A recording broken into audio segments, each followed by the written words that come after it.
If you're looking to improve your financial situation, you've probably tried one of the more traditional methods of doing so. Looking for a pay increase, a side hustle, cutting back on expenses, etc. etc. However, some people take a less conventional approach and use travel and the opportunity to work remotely to improve their financial situations by taking advantage of higher salaries and lower costs of living. How are they able to do this and how does it work? Well, that's what we're going to look at in this video. So let's get right into it. Welcome to Millennials of Money. My name is Johnny. Thank you for joining me for this video. Let's get this money. Now, in finance, we have this term called arbitrage, and it typically refers to people who invest in stocks, bonds, or shares. They buy them at one price on a particular market, maybe a particular exchange, and they sell it at a different price at the same time on a different market or exchange. And typically these prices on the two markets are different. So what they will do is they'll find a low price stock or share or asset, bond, whatever, and they will sell it at a higher price on this other market at the same time. Essentially what they've done is they found a loophole in the system and it allows them to make a risk-free profit. And based on what I just mentioned and what I talked about in the intro, there is an element of arbitrage in what I'm going to talk about in today's video. And the arbitrage comes in the form of leveraging purchasing power of a currency, perhaps exchange rates, and lower costs of living in different locations to be able to make your salary and your income go further. So how does this work in practice? Well, let's have a look into it. So let's take an example of someone who lives in the UK. They live and work in London.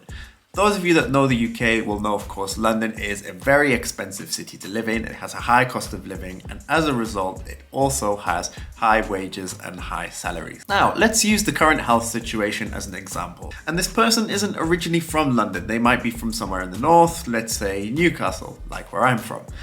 Newcastle has a much lower cost of living than in London. In the UK, London always ranks as the #1 most expensive city to live in, whereas Newcastle is only about the 30th expensive city to live in, and it's actually one of the cities in the UK with the lowest costs of living. If you were to compare the cost of living in Newcastle and in London, for an individual person, there would probably be about an £800 difference in living costs. So let's say that this person decides to leave London and go home to Newcastle.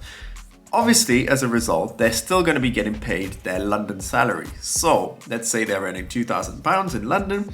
That will go much further in Newcastle than it will in London as a result of the differences in cost of living. So with £2,000 in London, you can probably live okay. You can cover your basic needs.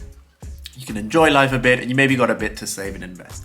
Whereas in Newcastle, you might still have half of that £2,000 left over once you've covered your basic needs. So you can live it up a little bit if you want, and you can save and invest much more than you could if you were living in London. And this doesn't necessarily have to be in your home country as well.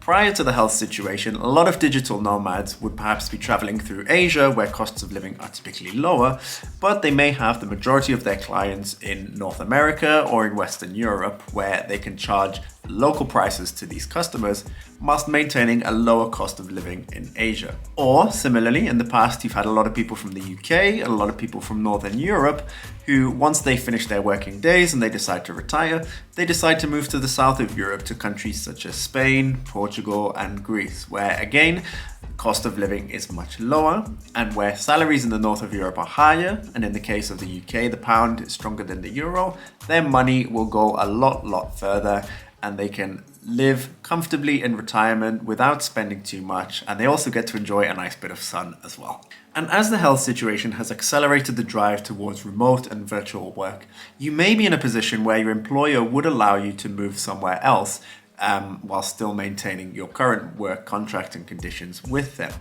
Or you may be able to find a remote position that allows you to work from anywhere, and you may be able to find a cheap place to work. Or you can take an approach similar to the digital nomads and perhaps concentrate the majority of your clients in the US or in Western Europe, where you can charge local prices, and then you can choose to live in a lower cost place, whether that's the south of Europe, whether it's Asia, maybe even Africa, who knows? You know, the world is a big place. There's loads of places that you can live and explore and travel cheaply. And if you have clients from those countries where you're able to charge a little bit more for your services, then it will certainly help you in that nomad lifestyle. So from the examples that I just gave, the benefits of these remote working, these travel hacks, if you want to call them that, should be pretty apparent. You know, if you're earning in one currency, one salary, and then you're living in a place with a much lower cost of living, then of course you're going to be able to save more, spend more if you want to spend more, and you can live maybe a bigger lifestyle than you would have lived in the other place. And of course you can invest more as well. And if you're saving, then of course you can save at a quicker rate as well. So your savings will accumulate much quicker. And if you're saving for a house, car, property, whatever, then you should be able to achieve those goals a little bit quicker than if you were living in wherever the other place was. However, one thing you do need to watch out for if you decide to go down this virtual work route or travel and work route is your tax obligations. So tax laws, as you know, can be very, very complicated, and it all depends on where you're considered tax resident, and countries may have different rules on tax obligations, whether you're a resident or non-resident, or if you even spend time in that country, no matter how long or little you spend time there. So definitely, if you are thinking of doing something like this, consider meeting with a tax professional to discuss efficient tax planning and how best you can order your financial affairs in these cases. I hope you found this video interesting and informative. Leave a comment. Have you ever thought about doing remote work like this or traveling and working? I'd love to hear if that's the case for you. Now check out these videos, and if you're not yet subscribed and you want to see more content like this, then make sure you hit the subscribe button with the notification bell so that you don't miss a single update. I'll see you on the next one, and let's get this money. Woo. I need to get better at remembering to charge my camera, otherwise